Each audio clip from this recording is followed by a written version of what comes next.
Okay, today we're going to talk about Notes 11.1. And Notes 11.1 deals with uh, circles and tangent lines. Okay? Now, if you have a circle, let's go to the next slide. If you have a circle and you have a line that goes and hits the circle at exactly one point, that line is now tangent to the circle. Okay? The point where it hits the circle is known as the point tangency. Now, a tangent line, in this case we have tangent line AB, it's tangent at point P, all right? So this first idea is talking about a radius of a circle that is hitting the tangent line is perpendicular with that tangent line. So all tangent lines are always perpendicular with the radius of that circle. Okay, here's an example. Okay, we're given that ML, this segment ML, and MN are both tangent to circle O. Find the value of x. All right, so what do we know from theorem 11.1? A tangent and the radius form a 90-degree angle. Okay, now what we have here, if you look, we have a quadrilateral. Okay, we have quadrilateral LMNO. And if you remember from previous chapters, all quadrilaterals add up to 360 degrees on the inside.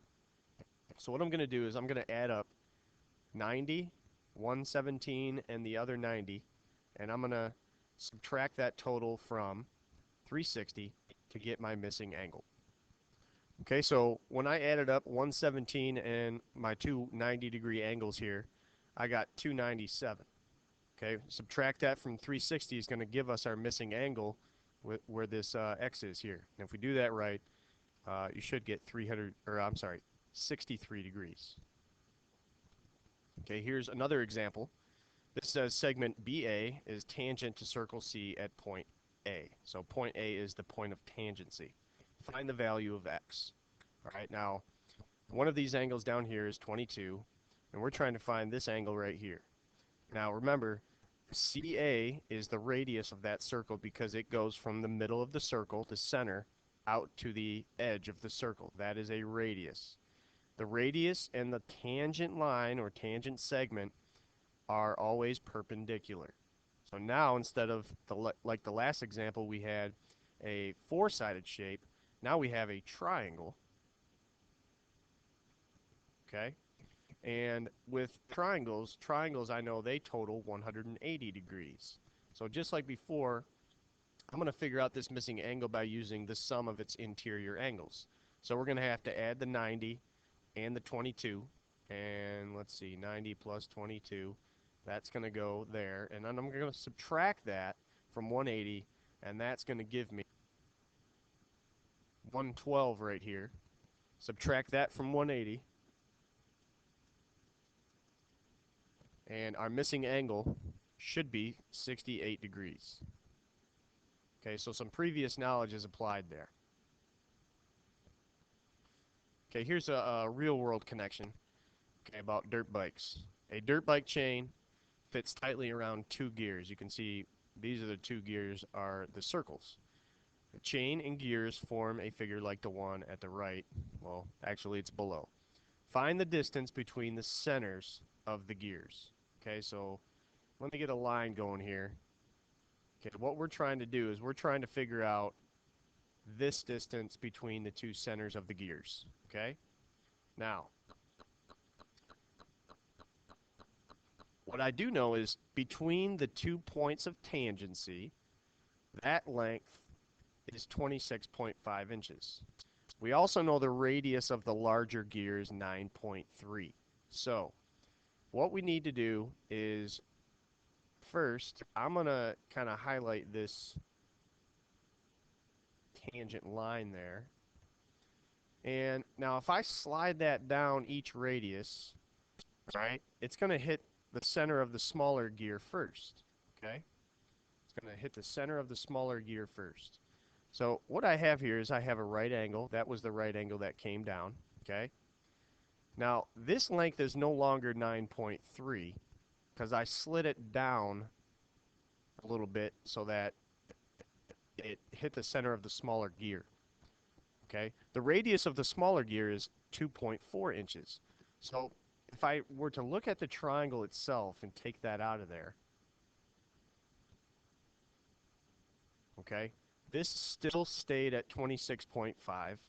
And then this 9.3, actually we moved, that shrunk down the same length as we moved it over here, which is 2.4. So this is actually 9.3 minus 2.4, okay? That's going to be the length of that new side. 9.3 minus 2.4. All right, and that's 6.9. Now remember, we're looking for the distance between the two centers, which is, in this case, is the hypotenuse. It's the hypotenuse of our right triangle here. Okay, so how do you find the missing side of a right triangle if you know 2 out of the 3 sides? All right, we're going to use Pythagorean theorem. All right, so remember that's a squared plus b squared equals c squared. Now a and b are the 2 legs, so that's going to be 26.5 squared plus 6.9 squared, and then equals c squared. Okay, so I'm going to cancel that square by square rooting those numbers squared. So 26.5 squared plus 6.9 squared, and then I'm going to square root that, and that should give me the length of the centers between those 2 gears. And if you did that right, you should get approximately 27.4 inches. Okay, here's another gear or pulley type problem. It's going to be done the same way. Okay, so this one says a belt fits tightly around 2 circular pulleys as shown below. Find the distance between the centers of the pulleys. Round your answer to the nearest tenth. All right, so let me get out my line tool here, and I need to find that distance right there. Okay, all right, now I'm going to treat this, I'm going to do this the same way. All right, I'm going to take this tangent segment xy, which is tangent to both circles because it's 90 degrees with each radius. I'm going to slide it down along those radii until it hits the smaller center, which is right there. Okay? So our right angle is still, you know, it just slid down there. All right, let me take this out of here and look at that separately. Okay? This length that I slid down is still 15 centimeters. Now this length went from 7, and we slid it down the same length as the radius of the small pulley. So this length right here is 7 minus 3, which is 4. And again, we are looking for the length of that distance between the 2 centers, which is the hypotenuse of that triangle. So again, a squared plus b squared equals c squared should give us the correct answer. And we're going to, again, round this to the nearest tenth. So that's 15 squared plus 4 squared, and then I'm going to square root that answer. So let's calculate that. 15 squared plus 4 squared, and then take the square root of that. And if we do that right, we should get, rounded to the nearest tenth, it'd be 15.5 centimeters. Now that answer should be bigger than the other side, which is 15 or 4, so we're good. Okay, now now we're going to kind of work backwards. Okay, this next theorem says if a line in a plane of a circle is perpendicular to the radius at its endpoint on the circle, then the line is tangent to the circle. So basically what we're doing is we're going to see if this line is actually tangent to the circle. So since we have 3 of the sides, all right, what we're trying to estimate here, we're trying to see if that's a 90-degree angle, because if that's 90, then it's perpendicular, which makes ML tangent to circle N. So is ML tangent to circle N at L? All right, so we have a triangle here, and we know all 3 sides. So we're going to check the Pythagorean theorem. If the Pythagorean theorem works, then that means these 3 numbers make a Pythagorean triple, making this a right triangle therefore making this 90 degrees. And then finally, we can say that ML is tangent. If they don't work, then ML would not be tangent to that circle. So, according to this, 7 and 24 are going to be the legs, so I'm going to plug those in. 7 squared plus 24 squared, and we're going to see if that is equal to my c squared, which is 25 squared. All right? So first I'm going to calculate the left side. So I have 7 squared plus 24 squared. And when I do that, I get 625. Okay? Now, is that equal to 25 squared? Now, if I calculate 25 squared is 625 also. Okay? So, is ML tangent to circle N and L? Yes. ML is tangent to circle N because it's perpendicular to the radius.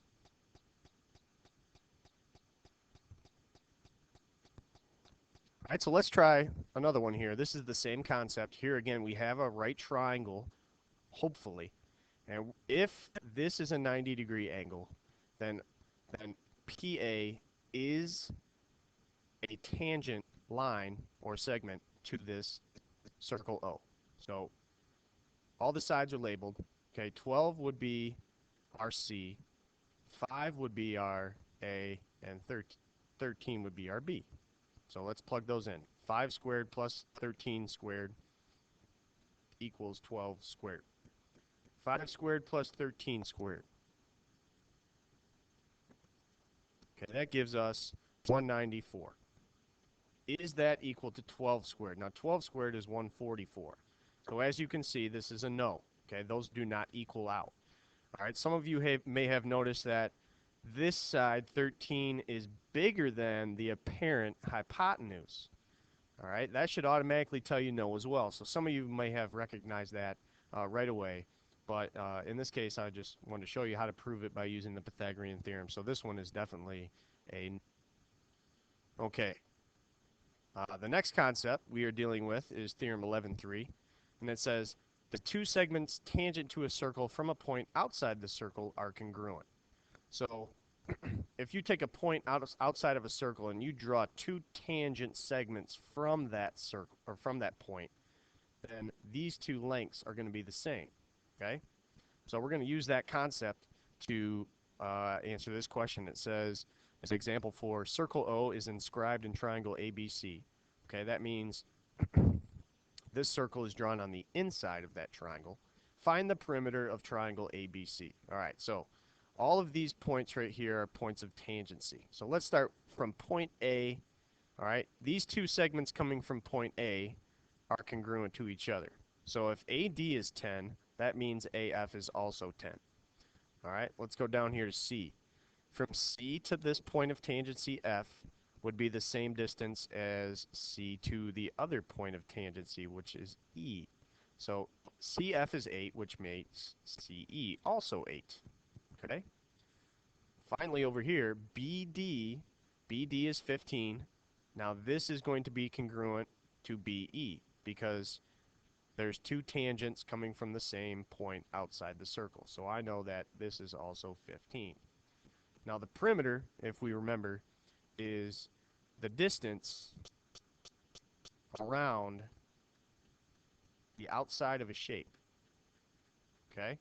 So all we're going to do is we're just going to take all these numbers and add them together. All right? So I have 10 plus 8 plus the other 8 and plus 15 plus 15. So all I have to do is add up all those.